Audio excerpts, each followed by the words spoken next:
Hi folks, I hope your Module 2 is all off to a great start. I just wanted to pop on here to do a quick video walking through the exemplar of a portfolio I shared earlier today. But before we go into that, I just want to point out how awesome my ugly sweater is. Magic School Bus. So without further ado, let's get into this.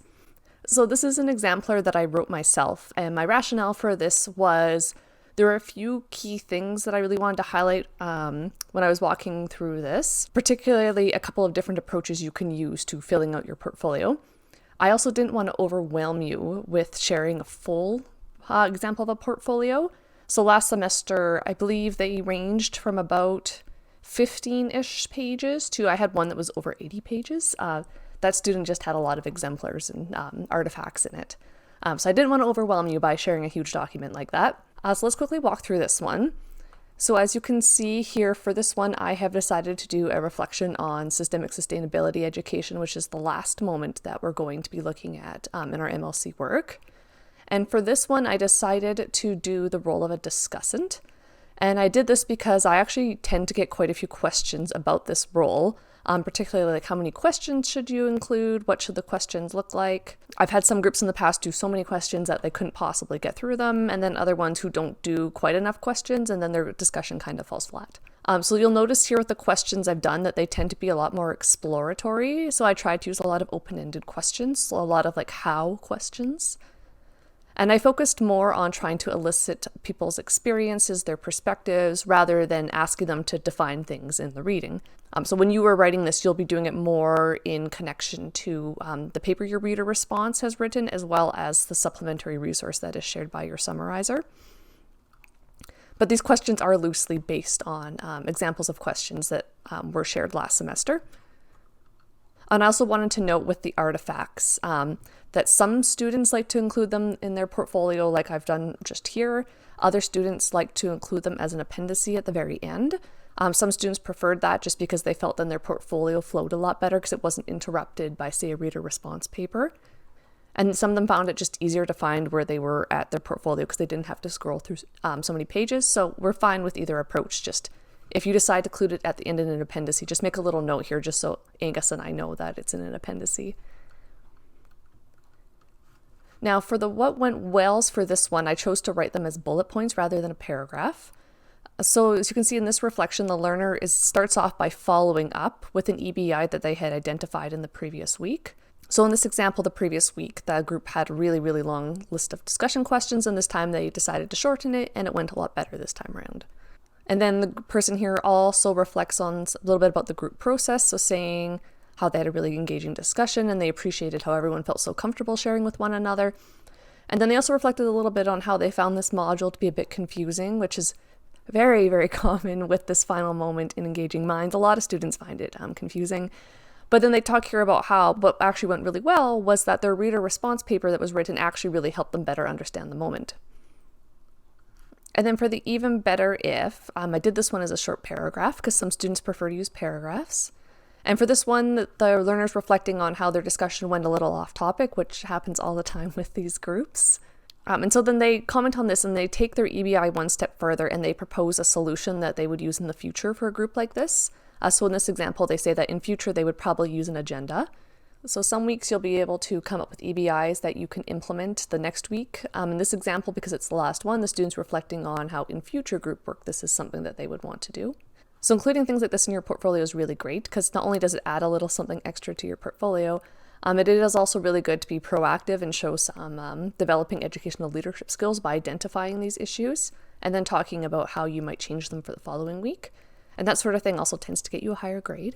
And for both this and the what went well, some weeks they'll be longer, some weeks they'll be shorter. Sometimes you'll have more or less to say, that's okay. And so for new learning, I did this one as a paragraph. So I did notice in previous submissions for these portfolios, this tends to be around the length of the paragraphs for new learning. Some weeks you may be writing more because you could come up with something in the reading that really resonates with you or something that happened in your group discussion that really resonated with you and you want to write more, and that's fine. Some weeks it could be a little bit shorter. An area that students tend to talk a lot about in this is that connection to practice piece. And sometimes it is that future practice, and other times it's just connecting it to their past practice. So I find a lot of times with this course, students will identify from their past experiences, whether it be as a learner or as an educator, and they're like, oh, like I didn't realize there was a term for this phenomenon that I experienced, or there's a whole theory around this, I didn't realize. So a lot of times this section is just kind of making those connections. And then the final piece here is connections to your philosophy. So this part is really meant to help you write part 2 of your philosophy of teaching and learning. In this case, because I did the last one, these are examples of things that the learner, or in this case, I guess me, would want to go back and now add to their philosophy of teaching, because at this point in the semester, you will have already submitted that assignment. And so for this one, I did as bullet points as opposed to a paragraph I set it up before. And either of these approaches is fine, so long as you're fully explaining your ideas. And so I found that this approach using the bullet points was really popular last semester, particularly with clinicians who just, in health professions, we like bullet points, and amongst parents. So what a lot of people would do in that situation is they would just kind of document ideas and points as they came up throughout the week, as opposed to, say, sitting down at the end of the module and writing out a longer reflection with paragraphs. They would just kind of come on here as things popped into their mind. So for example, as they're doing the readings, there could be something that really stood out to them. They're like, oh, like that's kind of a new idea. I hadn't considered that. So they'll come into their new learning section here and they'll write a couple bullet points, and then they'll go away. Maybe they think about it a bit more, or they're talking to their kids about something that happened at school and they're like, hey, that kind of connects with this. And they'll come in, they'll write a couple more bullet points, they'll go away. They'll have their discussion with their group, and then they'll come back in and add some things.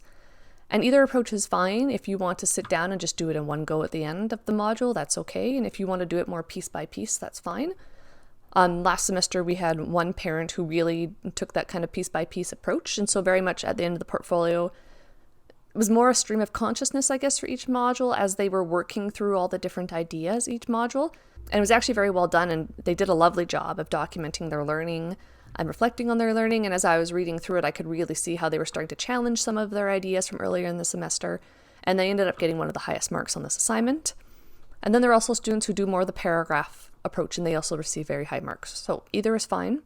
So as I said in this example, I include a few examples of things that the learner wants to now add into their philosophy of teaching and learning. So the idea of diversity and redundancy, they're talking about how they want to add it in. And then the person also reflects that if they're going to add this into their portfolio, they may need to go back in and revise how they're describing teaching and learning and what teaching and learning means to them, so this can be better integrated.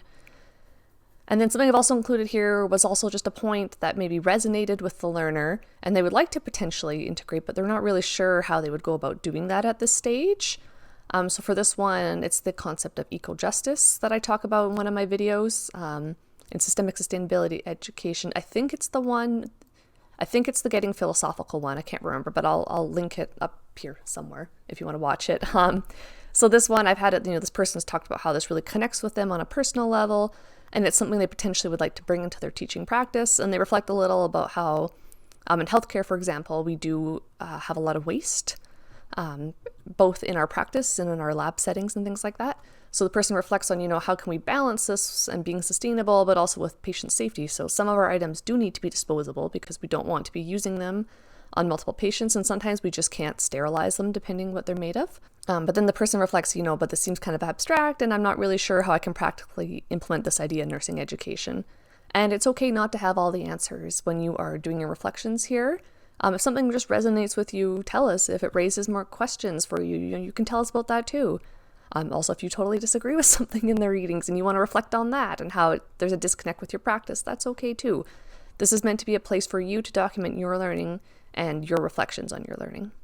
So that's it for our little exemplar here. I hope seeing an example and having me kind of talk through it was helpful and alleviated some anxiety about this project. Please do let us know if you have any questions. And as always, I will see you all online. Bye.